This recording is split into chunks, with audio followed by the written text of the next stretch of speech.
If you find yourself in foreclosure, facing debt troubles, you know that you've got problems. And the question you're having is, hey, can I list my house? Can I sell it in foreclosure? And the answer is yes, yes, yes. And in many cases, you absolutely should. If you've got equity and you're in financial trouble, job situation ain't going to improve. Financial situation ain't going to improve.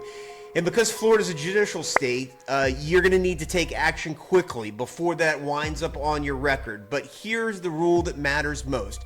If you're in foreclosure, you have got to be dealing with a licensed Florida attorney. There are too many con artists out there taking advantage of people that find themselves in foreclosure.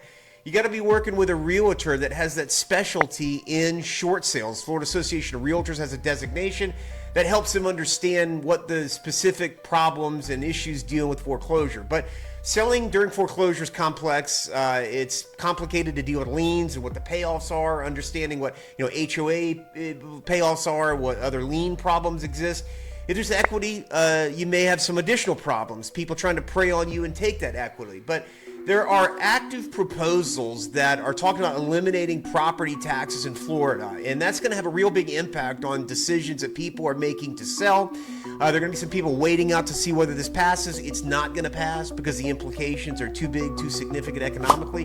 But the legislature has it here. Take a look at the bill where they have it. The tracking for that bill is right there, and you can talk about what property tax reform might look like and what impact it would have on you. But the bottom line is this: for so many people that are in financial trouble and facing foreclosures, the only way out is going to be to sell that house, get out, downsize now. Do it now before it's too late.